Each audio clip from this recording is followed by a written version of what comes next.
Engaging in music can keep you healthy.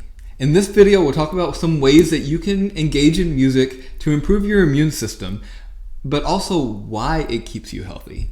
Hi, my name is JD, and I'm a statistician and music therapist here to offer statistically significant support.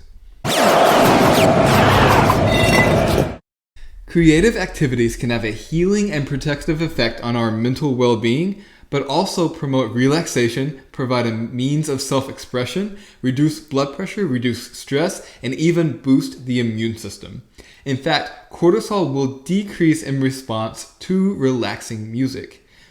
And listening to relaxing music is actually the first tip that I can give to boost your immune system, because passively engaging in music will increase your SIGA. Listening to music for 30 minutes will increase your SIGA even in healthy adults. So find a quiet place, lay down, relax, listen to something that's usually slower. It's usually about 60 beats a minute with unaccented beats.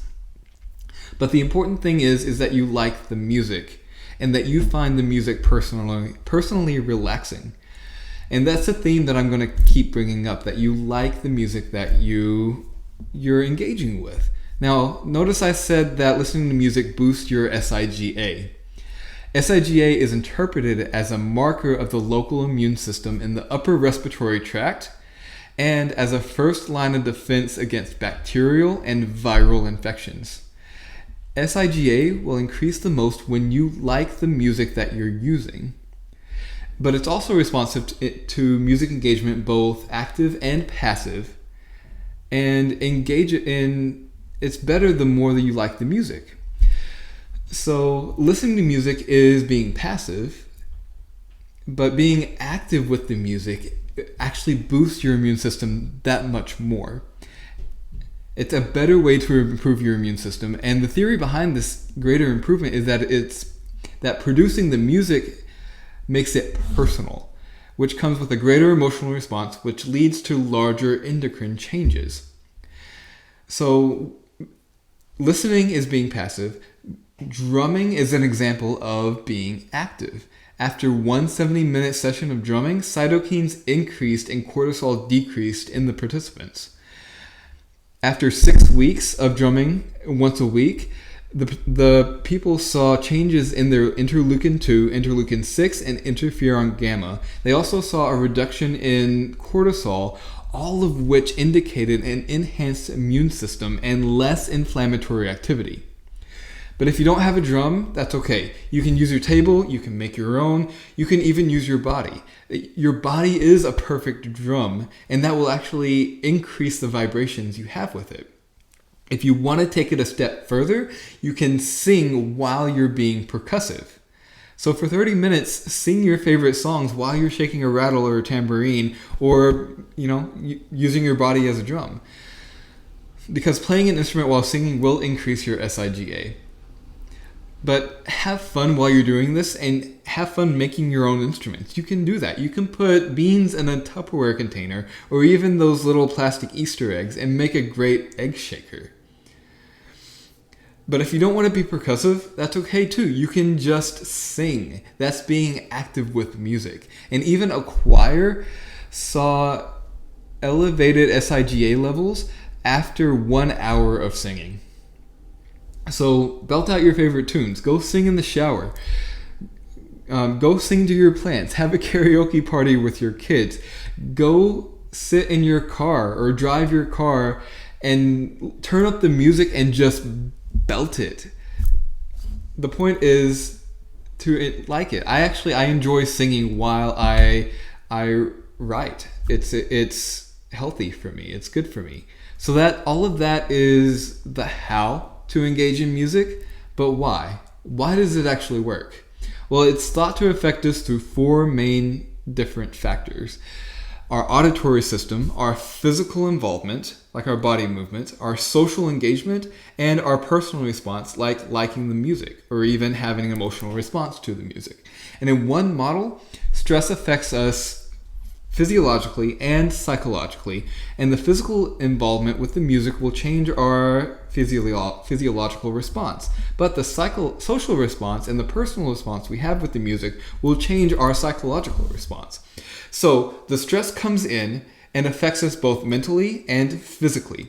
And if unchecked, the mental and physical aspects can increase that stress and send it to our central nervous system, which can send it to the endocrine system, the autonomic nervous system, and our immune system, which will end up with a weakened immune system. The good news is that the music can change how we perceive the music, the stressful event. So the lyrics can change how we react to it, but our liking the music, our having a happy response to the music can change our emotional response to lessen the severity of the stress.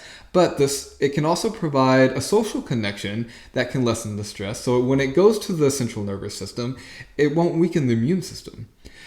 When the stress goes to our physical body, the music can change how we react. So instead of holding in the stress, we can get out the stress through the physical movements. But the vibrations of the music can also release that stress. So when it goes to the central nervous system, it's not going to weaken our immune system. On top of all of that, the central nervous system is linked to the auditory system. And the auditory system allows the tempo and the key of the music to directly affect our central nervous system, endocrine system, autonomic nervous system, our physical responses, and our immune system. And all of those affect each other. So the properties of the song, the lyrics, the tempo, the key, all of those affect you personally. And that's why it's important to have a music therapist guide you through this healing process, because they can take the music that you like and choose the songs based on the lyrics and the tempo and the properties to help guide you through that healing process so much better. In other words, music limits the effects that stress has on us by changing our body and our mind's reactions. It's in this ancient belief that our mind-body connection that psychoneuroimmunology rests. And our reasoning behind it has changed, but we've been using music to heal for centuries. In the 7th century, Sparta was suffering from a plague. So an oracle recommended bringing in Thaletus, who was a Greek composer, to help with the plague. We get all of this information from Pratanus, who was a poet. Now, Thaletus used a mighty paean, which is a communal holy song designed for purification, and that song is credited with driving out the plague. They were using a song with a very specific purpose. And even around 4000 BC, we saw people using music to relieve their stress, and that can go back as far as the Paleolithic era. So find some time to enjoy yourself with music and move while you do it, and use that mind-body connection to strengthen your immune system. If you found this video helpful, please hit the like button, and if you want more content like this, hit the subscribe button so that I can continue to bring you more statistically significant support. Thank you.